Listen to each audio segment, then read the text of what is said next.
আসসালামু আলাইকুম রহমতুল্লাহি ওবরাকাতু। সুপ্রিয় দর্শক, আজকে আপনাদের সামনে আবারও কুরবানির ব্যাপারে একটি গুরুত্বপূর্ণ মাসালার আলোচনা নিয়ে আসলাম।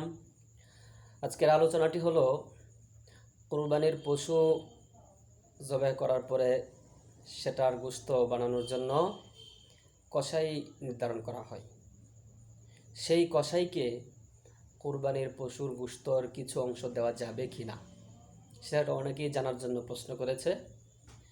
তো এর সমাধান হলো, কোরবানির গোশত সেটা যে কাউকে দেওয়া যেতে পারে, সবার জন্য এটা খাওয়া হালাল। তো সেই হিসাবে কসাইকেও সেই কোরবানির গোশতের কিছু অংশ দেওয়া যেতে পারে, তবে সেই অংশটা যেন পারিশ্রমিক হিসেবে তাকে দেওয়া না হয়, বরঞ্চ তার জন্য তো পারিশ্রমিক নির্ধারণ করা থাকবেই। যেমন একটা গরু পরিপূর্ণ কসাইয়ে কাজটা করে দিবে, গোশত বানিয়ে দিবে, তাকে 1500 বা 2000 টাকা দেওয়া হবে। তো এটার উপর নির্ধারণ করা হয়েছে। তো তাকে 2000 টাকা দেওয়ার পরে অবশেষে কিছু গোশতের অংশ যদি তাকে দিয়ে দেওয়া হয় কোরবানির গোশত থেকে, তাহলে সেটা জায়েজ আছে, কোনো অসুবিধা নেই। তবে সেই অংশটা যেন কোনো পারিশ্রমিক তার মধ্যে না হয়। অপর আরেকটি কথা হলো, কোনো কসাইকে কোনো টাকার উপর নির্ধারণ করা হলো না, শুধুমাত্র সে গোশতটা বানিয়ে দিবে, দেওয়ার পরে তাকে অবশেষে কিছু গোশত দিয়ে দেওয়া হবে কোরবানির থেকে।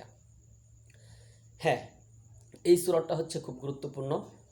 তো কোনো কসাই শুধুমাত্র কোরবানির গোশতের উপর, যে তাকে অবশেষে কিছু গোশত দেওয়া হবে, এর উপর ভিত্তি করে কেউই যদি তার কোরবানির পশুর জন্য সেরকম কসাই আনে, তাহলে সেটা তার জন্য জায়েজ হবে না। কারণ এ ব্যাপারে বুখারী শরীফের প্রথম খণ্ডের একটা রেওয়ায়েত আসছে। হযরত আলী রাদিয়াল্লাহু তাআলা আনহু বলেন যে রাসূল সাল্লাল্লাহু আলাইহি ওয়াসাল্লাম আমাকে রসুলের কুরবানির যে উট ছিল, সেই উটের গোশত এবং অন্যান্য আনুষঙ্গিক কাজ সম্পন্ন করার জন্য বললেন। অবশেষে বললেন, সেই কুরবানির উটের গোশতগুলো এবং এর সাথে আরও সম্পৃক্ত যত আসবাবপত্র আছে, কোরবানির পশুর যে পোশাক ছিল, সেই সবগুলোকে আল্লাহ রসুল বললেন যে আলী, তুমি সেগুলোকে সদকা করে দাও।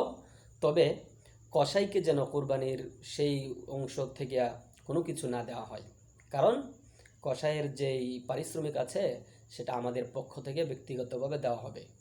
তবে সেই কসাইকে যেন কুরবানির কোনো অংশ দেওয়া না হয়। এই রেওয়ায়েত দ্বারাই বোঝা যায় যে কুরবানির পশুর গোশতের কোনো অংশ যদি তাকে পারিশ্রমিক হিসেবে দেওয়া হয়, তাহলে সেটা জায়েজ হবে না, বরঞ্চ তাকে পারিশ্রমিক ব্যক্তিগতভাবে নিজের পক্ষ থেকে দিতে হবে। আর পারিশ্রমিক ছাড়া যদি এভাবেই সাধারণ গোশত দেওয়া হয়, তাহলে কোনো অসুবিধা নাই, সেটা জায়েজ আছে।